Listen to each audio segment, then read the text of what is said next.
So we're really branching out. We've got a ton of medical centers that are Yeah. aware of us and letting their patients know. You're juggling families and children, your Yeah. career. But surprisingly, the men, we have a lot of men that come. So sometimes I do something called random card draws, and it can be Yeah. 5 or 6 cards I have that would say something like we've had North Carolina, Alabama, we have Seattle. So why adulthood is the loneliest phase of type 1 diabetes? Crazy, right? So well, today we're going to talk about it. And Kelly, thank you for being here.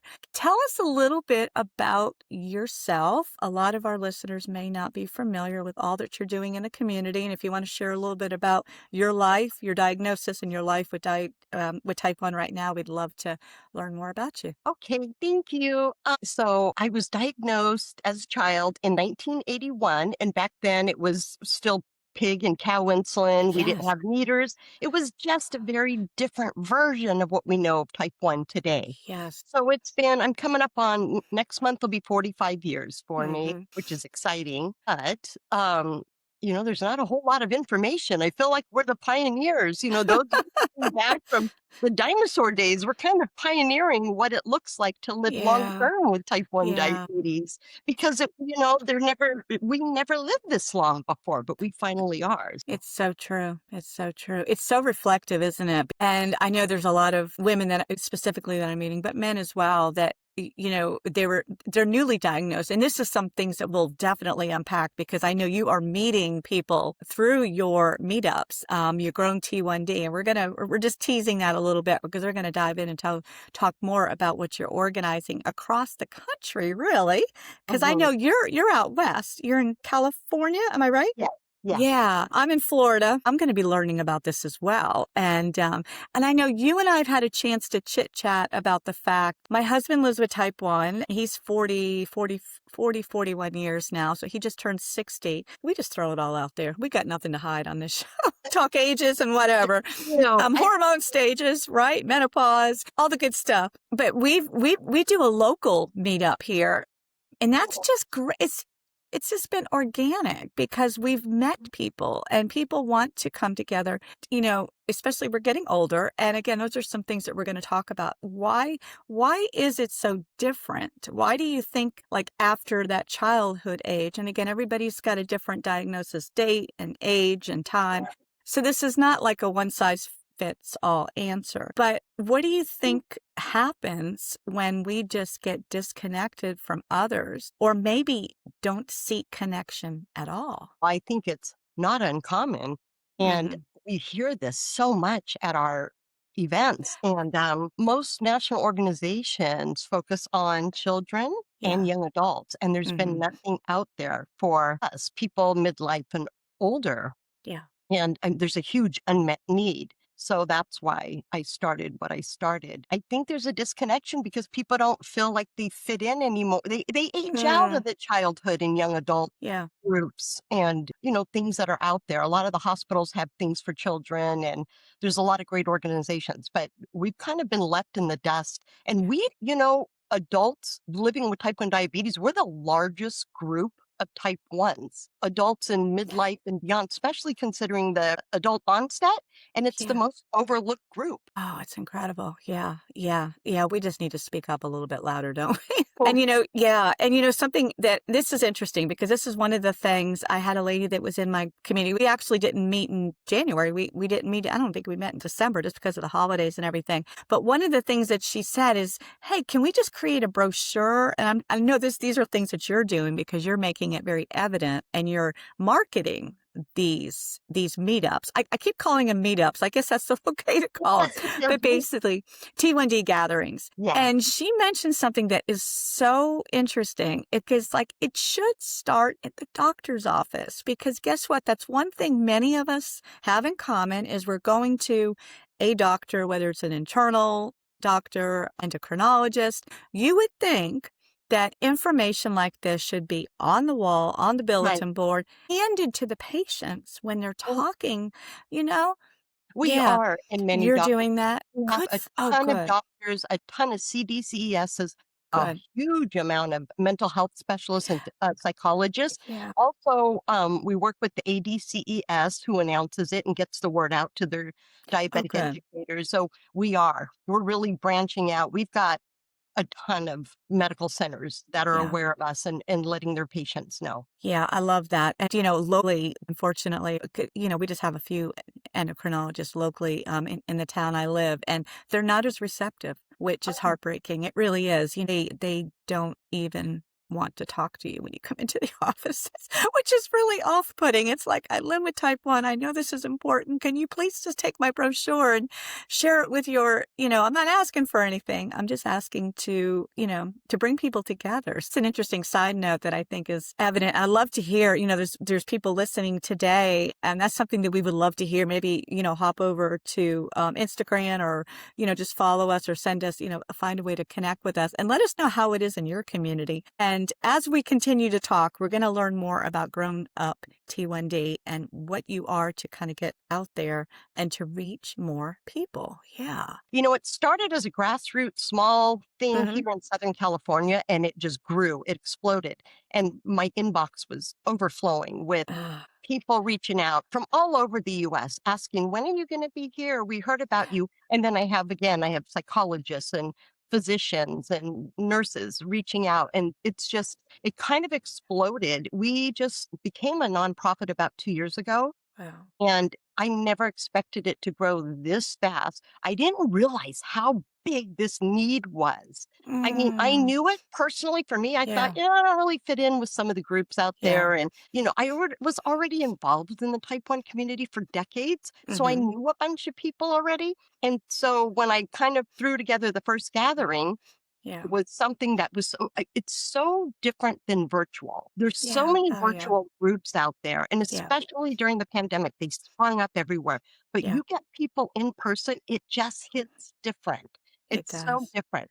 And It because does. of this, it's just the word got out and it exploded. Here we are, like extending nationally because of Yeah. it. Yeah. Well, this is amazing that we can shine more light and attention on it today as we're talking about it. So again, thank you for being here. I know this is just so important. So how do you think aging with type 1, and we can speak from a woman's perspective or just in general, because I know you're meeting both men and women, within these social gatherings. How do you think it adds another layer people aren't prepared for, when we're getting older? I've got ideas, as far as the answer to this question, and there's lots of different things to consider. But I really think it is just it's the busyness. And women, I think we don't generally prioritize ourselves. So Yeah. if you're, and this is a lot of the women I'm meeting and helping and coaching as well, is they really need to convince themselves that yes, this is important. I need other women. I need to be supported, and I'm worth it. Yeah, Yeah, I agree with you 100%. yeah, You're juggling families and children, your yeah. career. But, surprisingly, the men, we have a lot of men that come. It's The men interesting. internalize even more than the women do, Yeah. and they don't talk enough. The way they open up and then connect with each other, and they're so vulnerable, and Oh. it's been so rewarding and beneficial. Mhm. And there's a lot of men that just keep it inside but they feel at ease. And, when you're around other people who get it, you don't have to explain everything you're Yeah, talking about. yeah. It helps. It sure does, it sure does. It's and, you could probably, agree with this, I would think. I think we have that one disease that it's obviously chronic. It doesn't take a day off. It's one of those things that it's not evident unless we want it to be evident as far as our state. We can, wrap the blood sugar number around there just as a state of where we are and how we're feeling for a day. But it's one of those things, and you're so right with that very unique connection that many people just don't understand. Right. They get it, but they don't get it, which I is hear all the time it's life changing, all the time. yeah, And it yeah. is, It we sure need is. this type of peer-to-peer support. It goes Absolutely. beyond the clinic. This isn't, what we do isn't educational, or we're not teaching, or, this is complementing, their clinical care. Yeah, And it's yeah. about day-to-day life and the real life living experience with it. Right, right. And that's something I've noticed too with just the groups I've had a chance to spend time with is it's interesting because sometimes, and you could talk about just the theme. Do you have themes or the way that you kind of run your time together? Is it like an hour or two that you're together? Is it It turns into like 4 or 5 hours. okay? Oh my god. Imagine that. It Yeah. does, doesn't it? Yeah, that's incredible. Do you focus any sort of area of diabetes when you're together, or is it just come as you are? If it happens to come up in conversation, it comes up, Yes, right? 100%. Right. So what Grown Up T1Ds does, and this is almost like kind of our brand at this point, is we Yeah. purposely don't host in clinical settings I like that. because we're already exposed to that Yeah. and we're so sick of that. Mhm. And we purposely host in fun environments that are social. Everything about Mhm. this is extremely social. Social. So it's in sports bars or breweries, or we've been in parks doing a hike and a picnic, things Love it. like that, because we still want to do what other people do. We still want to go to a park That's with our right. friends or whatever. We're not defined by diabetes. But Yeah. I will tell you that during the meetups, the diabetes talk does happen. It's just very organic. Yeah, And yeah, it is. It it's sure not is. like a topic. We're not structured. This is social. These are social gatherings, and it's building connections and communities and friendships. And, Mhm. it's an extension of what the clinic can provide. And it's peer support. Yeah, yeah, and sometimes it's validation, I'm sure, too, because, yeah, Absolutely. just like you say, organically, things come up, and Yeah. it's nice to hear it from somebody else, to see somebody else's view. I can't even begin to Mm. tell you the type of conversations that occur or the Wow. topics and the amount of support and how uplifting and non-judgmental. It's incredible. You've got people who say, I don't want anything to do with a pump. I don't wear a pump. And no one judges them. It's just we're Yeah, all very curious about each other.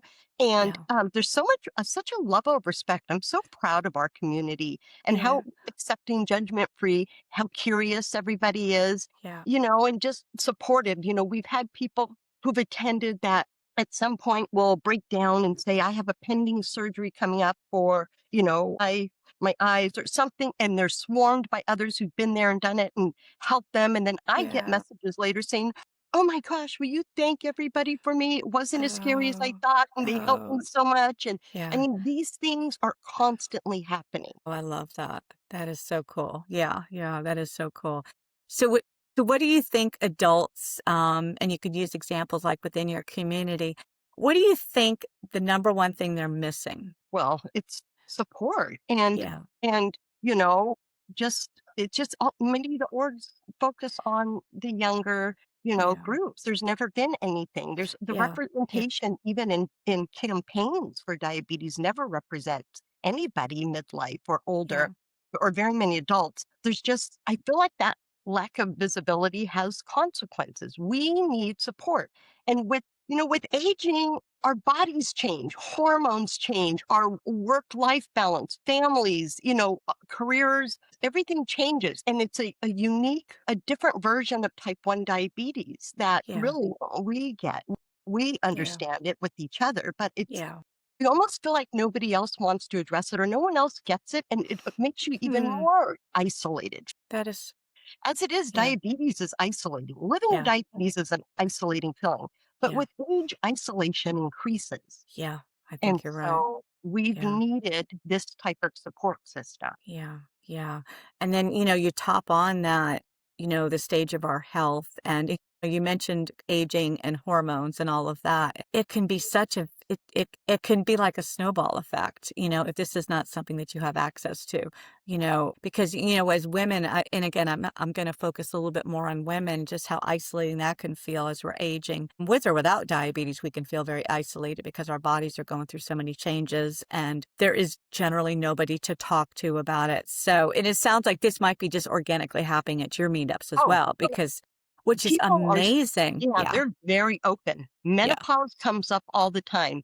And so many other, I'll give another example of Hmm. somebody who said this person it was barely 40 years old and said, I've been through a divorce. I'm convinced my husband left because of my illness. She's had some other small complications and things Hmm. that she's got a full-time great job career, but some Hmm. things that she's juggling. She's convinced he left her because of this. And she's saying, who's this comes up, who's going to date me? Am I damaged goods? Who's going to, and it's like, no, No. first of all, let's be honest. Yeah. People 40 and over, they all have something wrong with them. I'm sorry. True. Everybody's got True. something wrong.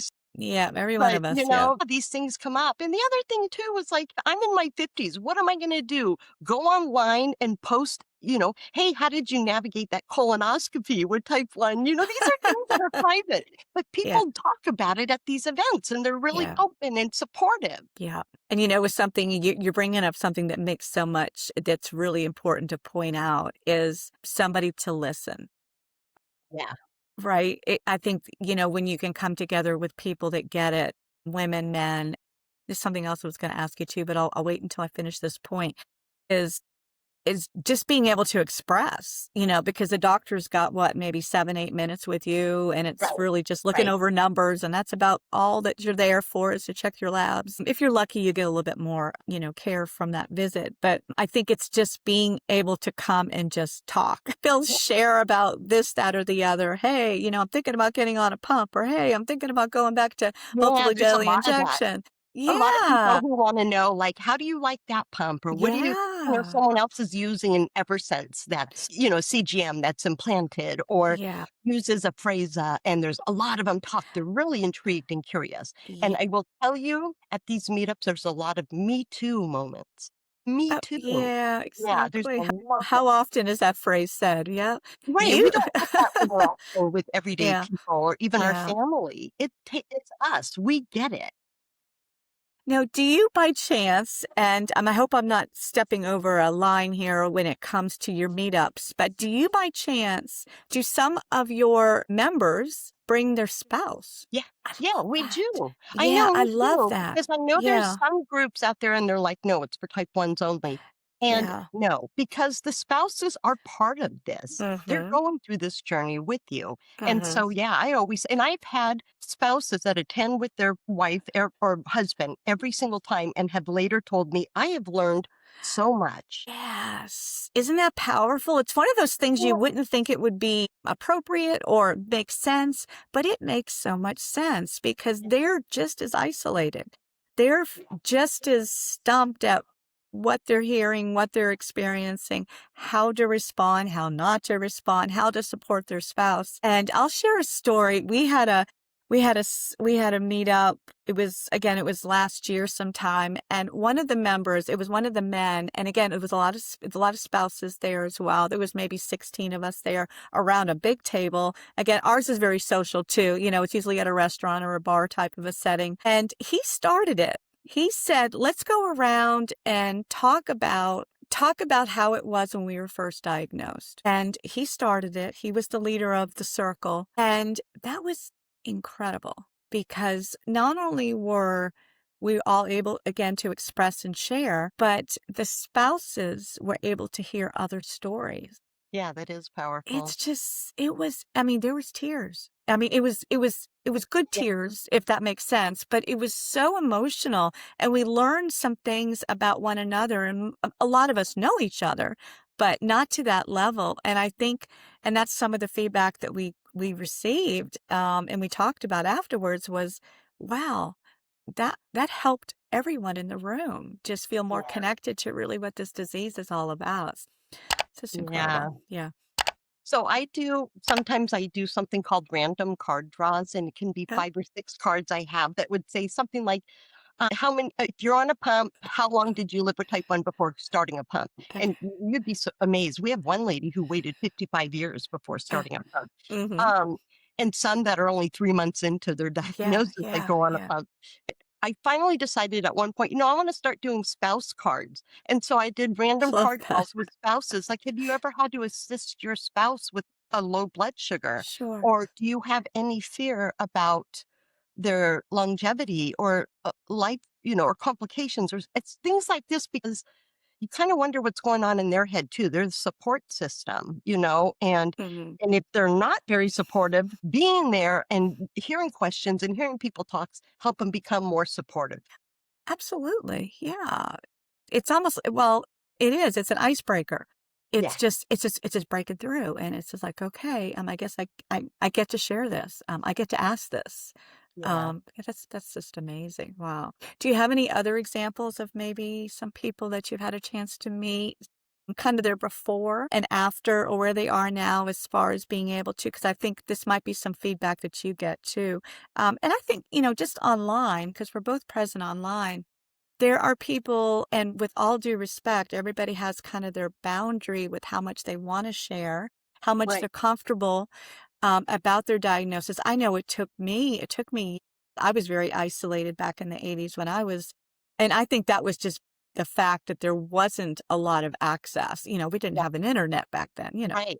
You remember, it's truly the dark ages, and Yeah. we didn't know anybody with type 1. Right. So feeling very isolated, and I carried that through, I mean, really into my late 20s and 30s, believe it or not. Yeah. Before I really felt comfortable enough to kind of reach out and to meet and just say, "Hey, guess what?"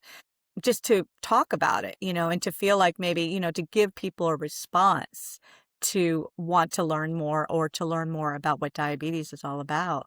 Or anything specific stand out with maybe somebody who was a little more guarded at first that is now just In fact, I'll have do you? doctors reach out to me and say, "Hey, do you ever call somebody before they attend if they're nervous?" And Oh, all the time. And I'll say, "Absolutely." So then we oh, connect on the phone or talk. And then I've had other ones say that she's been watching our social media on Instagram, Facebook, TikTok. She's like, "Oh, I've been watching and I'm so intrigued and I really want to come. I'm very interested, but I have severe anxiety mm, and I haven't built up this, you know, the courage yet." And then at one point she said, "Okay, I'm being held accountable by my friends, my endocrinologist, and my therapist. I'm going to come to your next one." And she came and she loved it.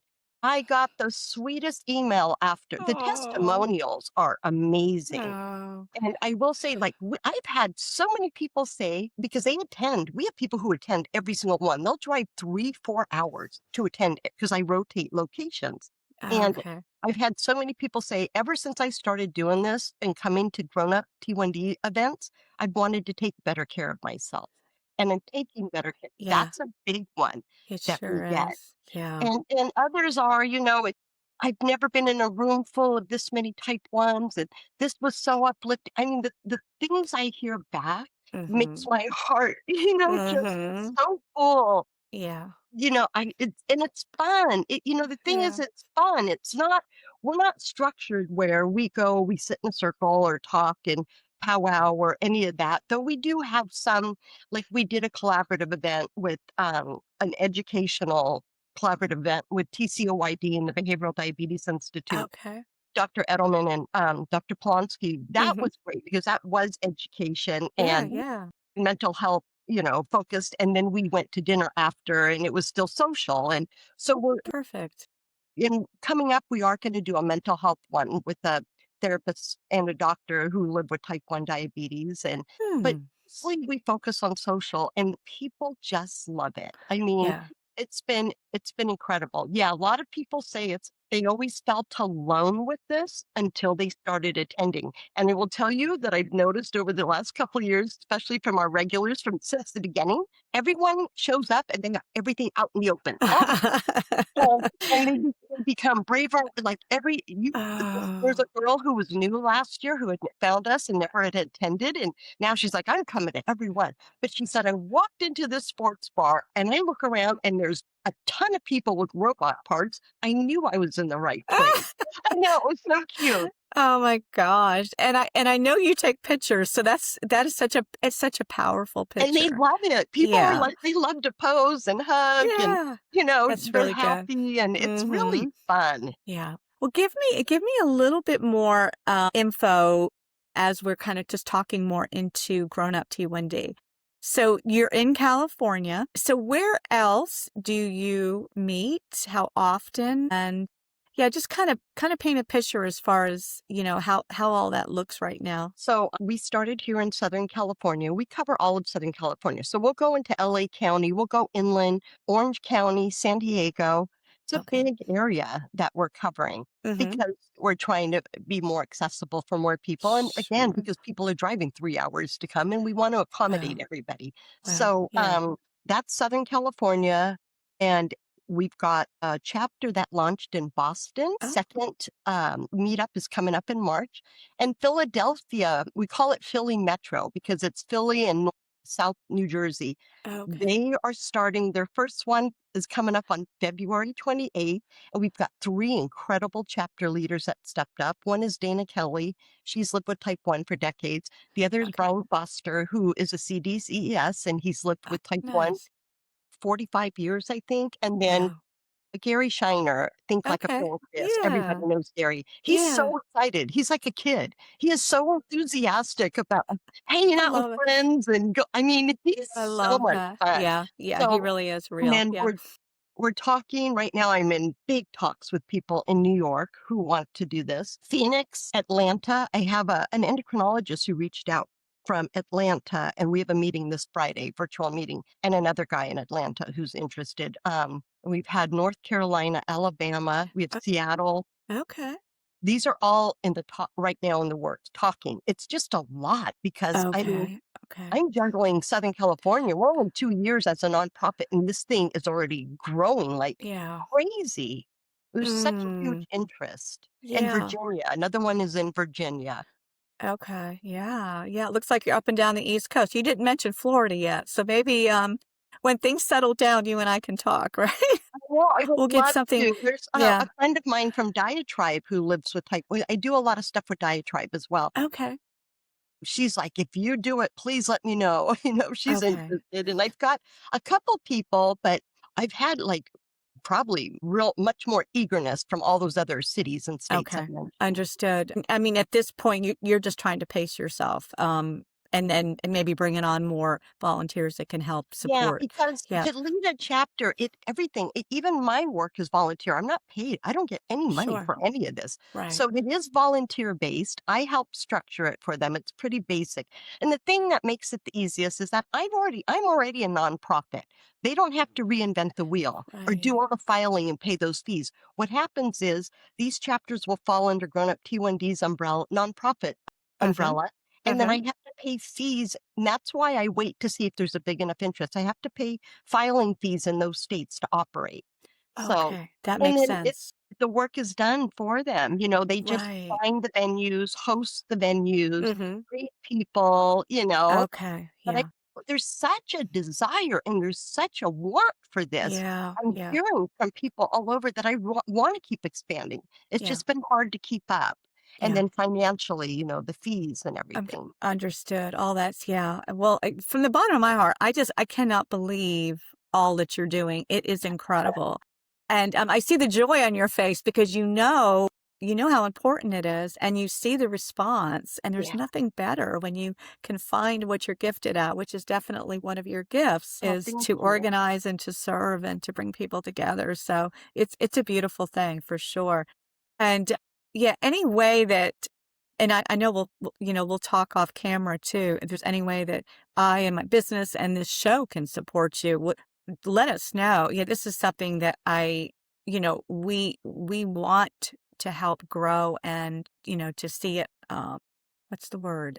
Sustainable, so that Yeah. it's not taking things off of your plate as a woman, trying to do all the other things and manage a type 1, right? And we have a Yeah. disease to manage every day. So yeah, it's just real exciting. I appreciate all that you're doing. Is there anything like today, is it the listeners, if there's one thing, if you could give them some advice, if they don't know where to start, what would you say to them as far as whether it's grown up T1Ds or maybe creating some other sort of gathering in their own community? How would you encourage people to kind of take that step? It's up to them. It's a Yeah, lot of work.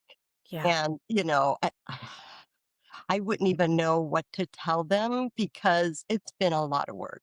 yeah, Yeah, I feel like, if anything, they can look at local Facebook groups to see if there's anything or their JDRF or breakthrough or whatever, yeah, or wait and reach out to us at Grown Up T1Ds. And if they have a big enough, desire and even a small amount of people they know. So what I tell, like one city will reach out and then I'll say, do you know anybody who lives with T1D in your community. Well, I don't know anybody. And I'll say, well, then it's hard for me, Right. it's hard to start a chapter there and pay those Sure. fees if we don't Yeah. have at least a couple of people. And Right. just maybe Right. start reaching out within your community, and then Right. let's talk. And so that's how we've done it. And I'm Okay. able to help because I am a member and I'm certified through the ADCES. So I can reach out to the ADCES in their LNG, which is our local networking group for whatever city, Okay. like say Boston. And I'll put out something to Boston and then I get a bunch of responses. And so then they spread the word. That makes sense. Yeah, Yeah. I'm able to Yeah. help that way and other ways because, there's other doctors that I know in other states or, that Mhm. we talk and I'll say people are looking for a community, I Yep. help. The other Mhm. thing too is being a nonprofit, I get a lot of money towards free Google ads. So whenever someone Okay. opens a chapter, not only do I promote it on social media, but I run Google ads for them. And that helps Oh, build community as well. They good. don't have to Really do good. any of that.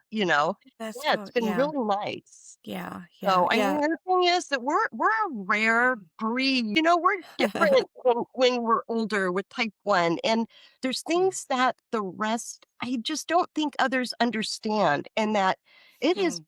it has been so beneficial for us to be together in person and talk, Yeah. whether it's about juggling a divorce or retirement or Yeah. skin issues with from decades of use of infusion sites or injections and how Right. we Yeah. respond different or hormones or we need these groups because we face unique obstacles Yeah.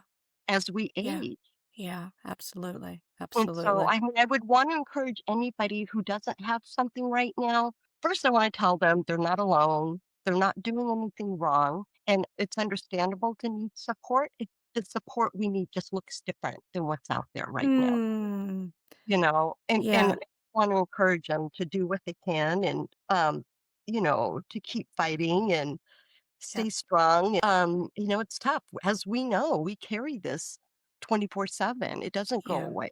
No, no, no, it So, doesn't take an hour off, does it? Wow, just so inspiring. And I think when we try to come up with ideas for people at some level to get connected, it's I think it really does depend on where we live, all of that, and you mentioned something at the very beginning about in person is, I mean, online phone calls, Zoom calls with somebody that you may know that lives close by, but you can't see them in person. That's something, yeah, that's a start to yeah, connect. absolutely. Yeah, so I think it is about really just kind of putting yourself out there and searching for avenues. So tell us about so Grown T1D, obviously that has a website, and we'll definitely link that here. I took a peek at it before we jumped on here. It is a very robust site. You have just got some amazing things. It's very well. It's just it's real easy to look at and to follow and just Thank to you. see all the excitement. I love it. And yeah, you're doing some amazing things. So that could be the first step is for them to check out your site, seeing what you're doing, and seeing if there's a chapter near them. Yeah, and social Yeah. media. We're all over social Yeah. media, and we often share clips of recent meetups or Hmm. gatherings, or even from prior gatherings, and you can see who the people are, how happy they are, what fun Yeah. we're having, and what we're doing. The social media is very helpful too. It is. It sure is. It's evidence of what's happening. Picture and video proof, isn't it?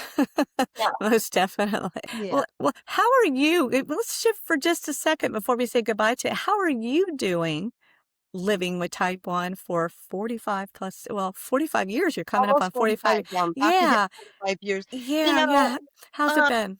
I'm doing okay. I made peace, and I think this is one of the biggest struggles for most people, understandably. I made Yeah. peace with it a long time ago. This Mm, is a life I was given. This is what God gave me, and yeah. I Yeah. choose to make the best of it and to be Yeah. happy. I don't want to go through life miserable. Yeah. So I feel like when I really made peace, it felt so much better and have done so much better. And I've learned to be more empathetic and Yeah. compassionate and even forgiving of myself. There's no such thing as perfect. And there's Hmm. bad days that are going to happen. And there's days that knock me on my butt. And instead of being depressed, I remind myself tomorrow's a new day, and Mm, it's not, it doesn't get easier. Well, sometimes, it's funny because I'll tell people, especially adults who are newly diagnosed, Mhm. it's gonna get easier. But at the Mm, same time, you decades down the road, it yeah, doesn't get easier. Maybe it gets a yeah, little more complicated because now you're facing more medical yeah, procedures, more diagnosis, yeah, just some of these complications in life in general. But, making peace helps. I'm pretty stable. I'm thankful. My exercise plays a huge role in that. yeah, I think I've always said exercise has kept me alive. yeah. And I don't mean over the top Arnold Schwarzenegger type stuff, but strength training and cardio 5 days Mhm. a week. That's what I do. Yeah. I think that's helped me a lot mentally and physically. There you go. I couldn't agree more with that. Yes, yeah, Uh, that's been my you know, secret sauce for sure. the other thing I forgot to Mhm, mention is mhm. that my sister was diagnosed 2 years ago in her 50s. Oh, We'd gone wow. through life with me being the sick kid, and the only one with something wrong our whole entire life. And then my sister gets hit with it like more than 40 years after me, which has Wow. helped me. It opened my eyes so much to adult onset, and, Mhm. their Oh, life yeah. has to change after 40, 50, however Yeah, many years of yeah, being somewhat healthy and normal. All of a sudden they have to now yeah. rearrange their Everything world. shifts. Yeah. Yeah. And so Unbelievable. Yeah, there's never been anything out there to support them. Not just that, the lack of education. Well, even yeah. my sister, who's a clinician who worked in dermatology for 30 years, I grew up Okay. with a sister who lived with type 1. But she calls me, she's in Arizona. She calls me, she gets home from the hospital with a bag of prescriptions. She goes, "What do I do with this?" And she was Oh, talking about the pen needles. She had never seen those. oh, wow. There's such a lack of education for our adults, our Yeah, adult onset. So yeah. another way that Grown Up T1Ds has been incredibly impactful for the adults who are diagnosed Newly because we help diagnosed. each other. Yeah. Yeah, yeah. Oh, that I know we could do a whole hour just talking about that because it Yeah. is so incredible. I, like you, are meeting so many women that are, I mean, 40s, 50s, 60s I know. diagnosed. It's incredible. And it's like what, talk about a detour in life and having to learn so much and accept so much. But something you brought up really does make a difference. And I too am at peace. It took me a while to come at peace with this Yeah. It's not diagnosis. easy. Oh, it's not, but it's acceptance and realizing, "Hey, this is what I got. This is what I'm gonna do with it. This is why I'm here." And it's everything when we can get to that point, and hopefully everybody can reach that I level of hope so. peace. I've Oh, always me said when too. you can beat it, when you win mentally, you've Yeah. majority of the disease gets easier. Amen to that. Yeah. Absolutely. Well, that's a great way to end the show. Yeah. Well, do you have any closing thoughts, before we say goodbye today? Just that, you know what, I hope people reach out and we wanna get to more people. Mhm. It's free, there's no cost, there's no Yeah. obligations. It's really peer support, and we don't want people to think they're alone. I'm a little resentful of the fact that we've been like a ignored audience for so Yeah, long, for and so long. Grown Up T1Ds is set out to change that in Yeah, the I most love it. positive, uplifting way. So Yeah. I hope people reach out, but I also hope people find each other and, like we said, find peace Yeah, because it's gonna be excellent. okay. It's gonna be okay. Yeah, absolutely. Well, thanks again, Kelly, for your time and, just your passion for leading this, and, we'll definitely link everything right here for people to connect with both Grown Up T1D and you, and to reach out, yeah. So thanks, everybody, and share this episode. This is really, really important. This may be a, organization that little people know about. There might be a chapter right down the road from you that you're not even aware of managing type 1 diabetes. There's somebody out there that knows somebody that needs to hear this. And we'll say bye for now. I thank you.